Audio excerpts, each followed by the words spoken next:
नमस्कार मंडळी, आज आपण इथे 4 प्रकारच्या वेगवेगळ्या अशा चटण्या केलेल्या आहेत. सर्व आजारांवरती रामबाण औषधी अशा चटण्या आहेत. आपण ह्याला डिटॉक्स चटणीसुद्धा म्हणू शकतो. पारंपरिक पूर्वीपासून चालत आलेल्या ह्या चटण्या आहेत आणि ह्या आपल्या आरोग्यासाठी अतिशय उपयुक्त आहेत. तर आपण चला लगेच सुरुवात करूया. त्यासाठी सगळ्यात अगोदर मी इथे कढीपत्त्याची चटणी दाखवणार आहे. कढीपत्ता स्वच्छ धुवून रात्री आदल्या दिवशी वाळवून घेतलेला आहे. सुक्या कपड्याने सगळा पुसून घ्यायचा, कोरडा करून घ्यायचा आहे. आणि त्यानंतर इथे गॅसवरती कढई गरम करून घेतली. त्यामध्ये 1 वाटी मी शेंगदाणे घेतलेले आहेत. शेंगदाणे आपल्याला हलकेसे खरपूस असे होईपर्यंत चांगले भाजून घ्यायचे आहेत. मीडियम गॅसवरती मी शेंगदाणे इथे खरपूस होईपर्यंत भाजून घेतलेले आहेत. एका ताटलीमध्ये त्या काढून घेऊया. त्याचप्रकारे इथे 1 वाटी मी फुटाण्याची डाळ घेतलेली आहे आणि फुटाण्याची डाळसुद्धा आपल्याला हलकीशी सोनेरी होईपर्यंत चांगली भाजून घ्यायची.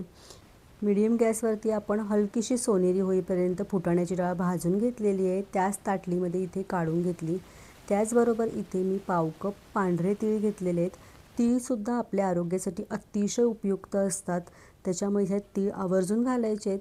तीळ चांगले उडायला लागतात आणि हलकासा याचा कलर बदलतो, साईज मोठा होतो. तीळसुद्धा भाजून झालेले आहेत, काढून घेतलेले आहेत. त्याचबरोबर इथे पाव कप मी उडदाची डाळ घेतलेली आहे. उडदाची डाळ पण हलकीशी सोनेरी होईपर्यंत इथे भाजून घेतलेली आहे. ताटलीमध्ये काढून घेऊया. त्याचबरोबर इथे मी 2 चमचे जिरे घेतलेले आहेत आणि इथे मी लसणाचा एक गड्डा घेतलेला आहे. पूर्ण तो ना सोलून घेतलेला आहे. लसूण सालीसकटच घेतलेला आहे आणि ह्याच्यामध्ये जिरे आणि लसूण दोन्ही पण भाजून घेते.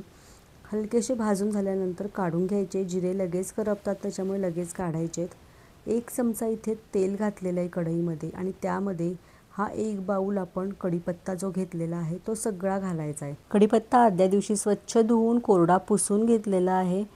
तेलावरती हा चांगला अगदी कुरकुरीत होईपर्यंत भाजून घ्यायचा आहे. तुम्ही बघू शकता हलकासा सोनेरी झाला आहे आणि अगदी असा कुरकुरीत असा झालेला आहे, म्हणजे तो मिक्सरमध्ये व्यवस्थित बारीक होतो. हलकासा कढीपत्ता थंड झाल्यानंतर मिक्सरमधनं पहिल्यांदा कढीपत्ता बारीक करून घ्यायचा आहे. कढीपत्ता गुणधर्माने आपल्या शरीरासाठी खूप उपयुक्त आहे. केस गळती थांबवण्यासाठी, स्किनच्या आजारामध्ये कढीपत्त्याचा खूप उपयोग होतो. कढीपत्ता इथे अगदी बारीक करून घेतला आहे. आता उरलेले जे भाजलेले आपण सगळे जिन्नस आहेत ना, ते सगळे घालायचेत आपण. जिरे घातलेले आहेत, त्याचबरोबर लसूण घातलेला आहे, उडदाची डाळ, शेंगदाणे, फुटाण्याची डाळ, जे काही आपण जिन्नस पहिल्यांदा भाजून घेते ते सगळे जिन्नस याच्यामध्ये घालायचे आहेत. आणि सगळ्यात शेवटी तर तीळसुद्धा आपण घातलेले आहेत. आणि आता हे मिक्सर चालू बंद करून पल्स मोडवरती फिरवून घ्यायचे, म्हणजे असं जरा जाडसर हे फिरवलं जातं. त्यानंतर चवीनुसार याच्यामध्ये सेंदवचं मीठ घातलेलं आहे. त्याचबरोबर 1 चमचा साखर घातलेली आहे. 2 चमचे इथे मी लाल तिखटाची पावडर घातलेली आहे. तिखट तुमच्या चवीनुसार तुम्ही कमी जास्त करू शकता. मस्त पुन्हा पल्स मोडवरती मी 2-3दा हे फिरवून घेतलेलं आहे. तुम्ही बघू शकता मस्त अशी कोरडी आपली ही कढीपत्त्याची चटणी तयार झालेली आहे. अतिशय बहुगुणी अशी चटणी आहे आणि मुख्य म्हणजे सगळ्या आजारांवरती ही कढीपत्त्याची चटणी उपयुक्त आहे. केस गळती थांबवायची असेल तर कढीपत्त्याची चटणी तुम्ही नक्की करून बघा. आता आपण दुसरा प्रकार बघणार आहोत. त्यासाठी पुन्हा कढई गरम करून घेतलेली आहे. त्यामध्ये मी 1 वाटी इथे हरभऱ्याची डाळ घेतलेली आहे. हरभऱ्याची डाळ आपल्याला हलकीशी तांबूस होईपर्यंत भाजून घ्यायची. बघू शकता अगदी हलकीशी तांबूस अशी झालेली आहे.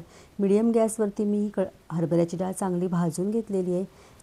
त्यानंतर आपण त्याच कढईमध्ये परत अर्धा वाटी इथे उडदाची डाळ घेतलेली आहे. उडदाची डाळ पण आपल्याला हलकीशी सोनेरी होईपर्यंत छान भाजून घ्यायची. मीडियम गॅसवरती मी हलकीशी सोनेरी होईपर्यंत उडदाची डाळ भाजून घेतलेली आहे. आपण ही जी चटणी करणार आहोत ना, ही अतिशय पौष्टिक अशी चटणी आहे.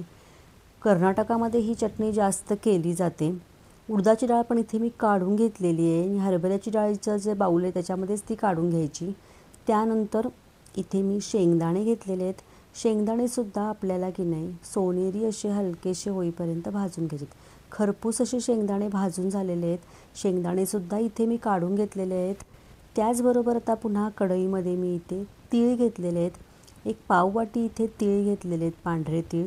तीळसुद्धा खमंग असे भाजून घ्यायचे आहेत आणि अगदी टपोरे दाणे होतात आणि अगदी तडतड उडायला लागले की तीळसुद्धा इथे काढून घेतलेले आहेत.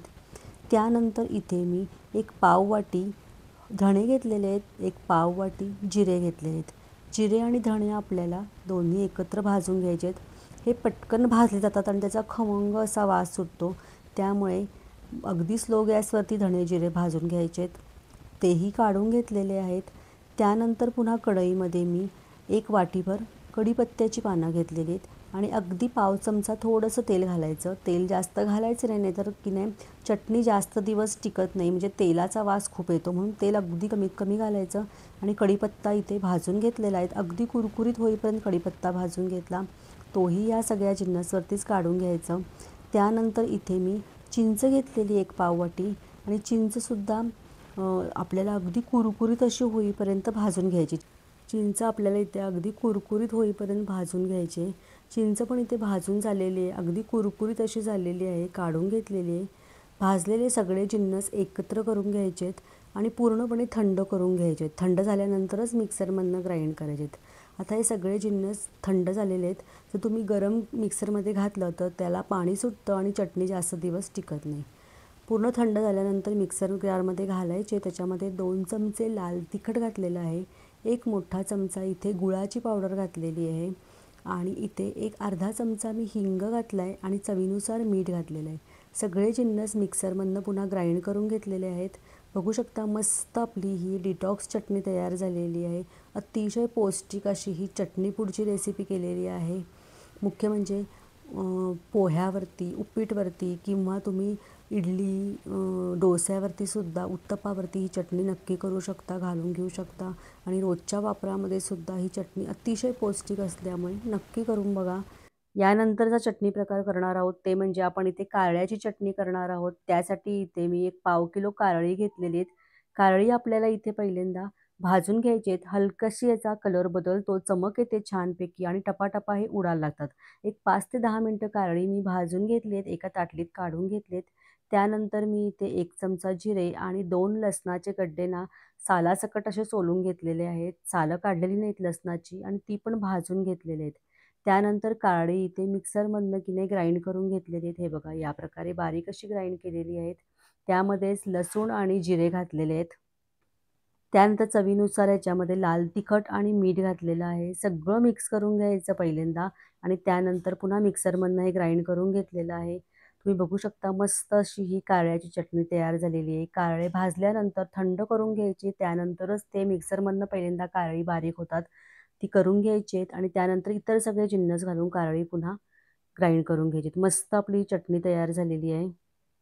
त्यानंतर आपण करणार आहोत ती जवसाची चटणी. त्यासाठी म्हणून 1 वाटी इथे जवस घेतलेले आहेत आणि जवस पण आपल्याला इथे हलकेसे चांगले चमक येईपर्यंत आणि टपाटपा उडेपर्यंत हलकेसे भाजून घ्यायचे आहेत. एक 5 ते 7 मिनटं होऊन गेलीत. आपण इथे जवस भाजून घेतले तुम्ही बघू शकता आणि हलकासा कलर पण बदलला आहे आणि छान असे उडायला लागले होते. मी आता एका ताटलीमध्ये काढून घेतलेले आहेत. त्याचबरोबर इथे मी हे सगळे असे पसरून घ्यायचे, म्हणजे हलकेसे थंड करून घ्यायचे. त्यानंतर इथे मी धणे घेतलेले आहेत, जिरे घेतलेले आहेत 1-1 चमचा आणि धणे आणि जिरेसुद्धा आपल्याला इथे भाजून घ्यायचे आहेत. जवससुद्धा आपल्या आरोग्यासाठी अतिशय उपयुक्त आहे. ओमेगा फॅटी ॲसिडसाठी जवस आवर्जून खाल्ला जातो. शाकाहारी लोकांनी तर जवस आवर्जून खावं. त्यानंतर इथे की नाही तीळ घेतलेले आहेत. तीळसुद्धा आपल्याला भाजून घ्यायचे आहेत आणि हलकेसे हे टपाटपा उडायला लागतात आणि जरा साईज मोठा झाला की तीळसुद्धा इथे काढून घ्यायचे आहेत. त्यानंतर इथे मी 1 पाव कप इथे मी सुकं खोबरं घेतलं आहे खिसून आणि खोबरंसुद्धा आपल्याला हलकंसं सोनेरी होईपर्यंत भाजून घ्यायचं आहे. खोबरंसुद्धा इथे हलकंसं सोनेरी झालेलं आहे, काढून घेतलेलं आहे. त्यानंतर त्याच कढईमध्ये मी 1 वाटी कढीपत्त्याची पानं घेतलेली आहेत आणि कढीपत्तासुद्धा आपल्याला इथे अगदी कुरकुरीत असा होईपर्यंत भाजून घ्यायचा आहे. ह्या ज्या आपण सगळ्या चटण्या करतोय ना, ह्या आपल्या आरोग्यासाठी अतिशय उपयुक्त आहेत. सगळ्या ह्या डिटॉक्स चटण्या आहेत. यामध्ये कढीपत्ता, लसूण आणि आपण इतर जे तीळ, खोबरं जे जिन्नस घातलेत ना, ते आपल्या आरोग्यासाठी अतिशय उपयुक्त आहेत. त्याच्यामुळे ह्या डिटॉक्स चटण्या महिन्यातनं एकदा तरी तुम्ही नक्की करून बघा. त्यानंतर आता कढीपत्त्याबरोबर मी इथे लसणाच्या पाकळ्या घातल्यात आणि दोन्ही पण भाजून घेतलेलं आहे. लसूण पण असा भाजून घेतल्यामुळे याला स्मोकी असा फ्लेवर येतो आणि कढीपत्ता अगदी कुरकुरीत झालेला आहे, तोही काढून घेतला आहे. सगळे जिन्नस पूर्णपणे थंड करून घेतल्यानंतर मिक्सर जारमध्ये घालायचे आणि बारीक असे करून घ्यायचेत आपल्याला. पूर्वीच्या काळी की नाही तुम्हाला आठवत असेल तर आपल्या आजी आजोबांच्या काळामध्ये ह्या चटण्या आवर्जून केल्या जायच्या आणि घरोघरी ह्या भाकरीबरोबर चपातीबरोबर खाल्ल्या जायच्या. त्यामुळे या अतिशय पौष्टिक अशा आहेत. सगळ्यात अगोदर आपण कढीपत्ता, लसूण जे आहे ना ते भाजलेलं मिक्सरमधनं ग्राइंड करून घेतलं. त्यानंतर ह्याच्यामध्ये आपण जवस, धणे, जिरे, तीळ आपण जे काही भाजून घेतले उरलेले जिन्नस ते सगळे ग्राइंड करून घ्यायचे आहेत. आणि हे पण आपल्याला इथे तुम्ही बघू शकता ग्राइंड करून झालेले आहेत. यामध्ये आता चवीनुसार मीठ घालायचं आहे. त्यानंतर 1 चमचा याच्यामध्ये साखर घातलेली आहे. साखर आवडत नसेल तर स्किप करू शकता. त्यानंतर 2 चमचे इथे मी लाल तिखट घातलेलं आहे. तिखट तुमच्या चवीनुसार तुम्ही कमी जास्त इथे करू शकता. सगळं मिक्स करून घ्यायचं आहे. म्हणजे तिखट, मीठ सगळ्या चटणीला व्यवस्थित लागतं. त्यानंतर पुन्हा हे सगळं ग्राइंड करून घ्यायचं आहे. मी इथं पल्स मोडवरती परत हे ग्राइंड करून घेतलेलं आहे आणि तुम्ही बघू शकता मस्त आपली ही जवसाची चटणी इथे तयार झालेली आहे.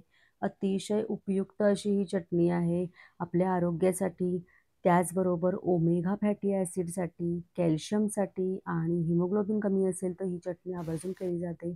लहान मुलांना चपातीचा रोल करून चटणी लावून द्या. अतिशय उपयुक्त आहे. शाकाहारी माणसांनी तर ह्या डिटॉक्स चटण्या सगळ्या आहारामध्ये महिन्यातनं एकदा तरी एक-एक चटणी नक्की करून बघावी. व्हिडिओ कसा वाटला नक्की मला कमेंट करून सांगा आणि आवडला असेल तर लाईक करा, शेअर करा, सबस्क्राईब करा. फेसबुकवर बघत असाल तर लाईक करा, शेअर करा आणि फॉलो करायला विसरू नका.